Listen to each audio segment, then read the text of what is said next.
Hi అండి, నేను మీ Chandrakala. Welcome to Chandrakala maths world. ఈరోజు మనం 8th క్లాస్ సమ్మేటివ్ అసెస్మెంట్ 1కి సంబంధించి 1 మార్క్స్ ప్రాబ్లమ్స్, ఒక ఇంపార్టెంట్ 1 మార్క్స్ ప్రాబ్లమ్స్ కొన్ని చూద్దామండి.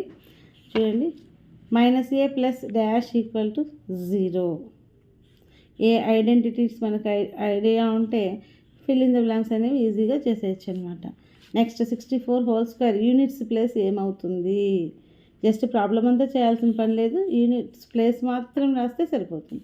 సిఐ ఫార్ములా, కాంపౌండ్ ఇంట్రెస్ట్ యొక్క ఫార్ములాని రాసి ఎక్స్ప్లెయిన్ చేయాల్సి ఉంటుంది. డిస్కౌంట్ పర్సంటేజ్కి ఫార్ములా ఏంటి, వ్యాట్ ఫుల్ ఫామ్ ఏంటి, జిఎస్టీ ఫుల్ ఫామ్ ఏంటి, sum of angles in a quadrilateral ఏమవుతుంది, linear equation in one variable general form ఏంటి, angular center in a circle is, probability of an event formula ఏంటి.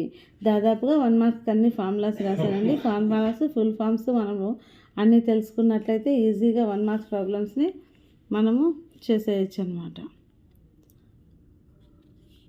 చూస్తారా, ఒకసారి full forms and formulas వచ్చినట్లయితే 1 mark కానీ ఒక్కొక్కసారి 2 marks కూడా ఎక్స్పాండ్ అని అడుగుతూ ఉంటారు.